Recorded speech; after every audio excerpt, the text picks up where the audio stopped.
briefly just say that we have had a long series of discussions with the series of cabinet ministers today. We have had a constructive dialogue, I think it's fair to say. As you know, for us, the key problem with the withdrawal agreement is the Irish backstop, the fact that it poses the danger of separating Northern Ireland out from the rest of the United Kingdom whilst we're in the backstop, and also the potential for leaving Northern Ireland behind in single market regulations and the customs union if the rest of the United Kingdom went its own way in the future. So our focus has always been, from way back in December 2017, through all of our discussions, on how can we ensure that Northern Ireland leaves the European Union with the rest of the United Kingdom together as one country. So, as I say, we have had good discussions today. Those discussions will continue over the coming period of time. We want to get a deal. We have always been in that frame of mind. We don't want to leave without a deal, but a lot will depend in terms of what the government is able to do in terms of providing those guarantees that are necessary to assuage our concerns. We have pointed previously to the fact that the government has deleted so far from consideration the paragraph 50 of the December joint report, which gave a lock and a provision for Northern Ireland in terms of what might happen whilst in the backstop, and that needs to be addressed, and the overall situation of having the United Kingdom as a whole, the integrity, the economic integrity of the internal market utterly protected for Northern Ireland going forward. Can I just ask you, we're live on Sky News, can I just ask you, Mr Hammond was in the meeting, did you discuss money? Because obviously your supply and confidence agreement comes to an end in June. Was there money discussed? Well, the Chancellor of the Exchequer is, of course, obviously a key member of the government, but he is also responsible for HMRC and the whole issue of their involvement in customs and other regulatory issues is a key concern for us. So that is obviously an area which we have discussed. We have met with the Chancellor of the Duchy of Lancaster, Michael Gove was there, obviously the Chief Whip, and other ministers. So I wouldn't read anything into the fact that the Chancellor was there other than he's a very senior member of the government who will be clearly involved in many of the issues that we're talking about, not least from an HMRC point of view. Are you seeking more money?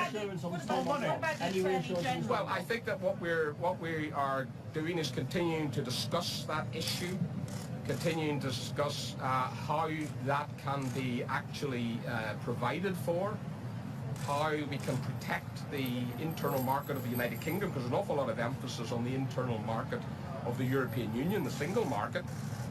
But given that we sell and trade from the rest of the United Kingdom to Northern Ireland and from Northern Ireland more than into the Republic of Ireland, the rest of the world and the European Union put together, I mean, that is a very major economic concern for us, as well as the political ramifications of having a situation where you would have laws being made in Brussels which wouldn't be made in Belfast or Westminster. So that whole area of parliamentary scrutiny and a role for democracy in the United Kingdom is a critical area for us as well. Do you want more cash from the Chancellor? No, we're not discussing cash in these discussions. This is about Brexit and how we protect the future of the United Kingdom, protect Northern Ireland's economic and political future. But is it likely that you could back the deal next week?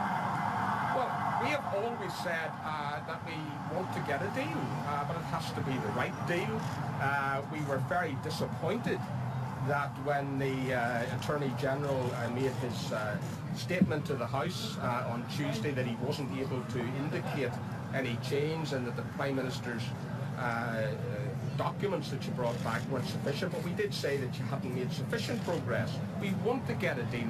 There has been progress made, but I think now the government is very focused on ensuring that the issue of the Irish backstop, the separation of Northern Ireland from the rest of the United Kingdom, that is addressed. And as we have always emphasised, I think usually you here know this, that from day one, our focus has been on the red line of how Northern Ireland is treated separately from the rest of the United Kingdom. We haven't been, that is the issue that has been the priority concern for us. How far away are you about any conventions? The interest upon the Vienna Convention reassuring to you? Well, we weren't discussing any of that today. We have met the Attorney General, discussed with him, but that hasn't been the focus of any discussions. What about the Brexit role for the Northern Ireland Assembly? Well, yes, clearly, I mean, the role for Northern Ireland and the guarantees under paragraph 50 are a key. That's the December joint report, which hasn't been properly implemented or talked about thus far. There's been a lot of emphasis in paragraph 49, which is about the backstop provisions and the hard border in Ireland, but not so much in paragraph 50 about the role of the Northern Ireland Executive and Assembly, and in the absence of that, for the United Kingdom to give those guarantees generally. How far away is that the no deal would be particularly damaging for Northern Ireland because of the border with the Republic, and therefore it is incumbent on everyone to try and get a deal now. I totally agree. It is incumbent on everyone to try to get a deal, but that is also incumbent on the Irish government, for whom no deal would be pretty bad. It's incumbent on Brussels. It's incumbent on Her Majesty's government, which has failed to address up to now some of the issues that we have been pressing, and it's incumbent on all the political parties at Westminster. We have been arguing and discussing how we can get this deal passed for many, many months.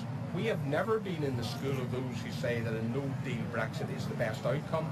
We believe we want a deal, but it has to be one that works for the benefit of all parts of the United Kingdom, and indeed for our neighbours and friends in the Irish Republic as well. We will have to go because there's further work we have to do. Sorry? Can something be done this weekend?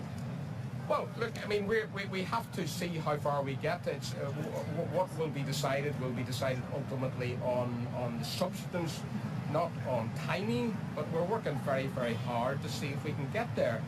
But at the end of the day, some of the concerns that we have been raising are not new.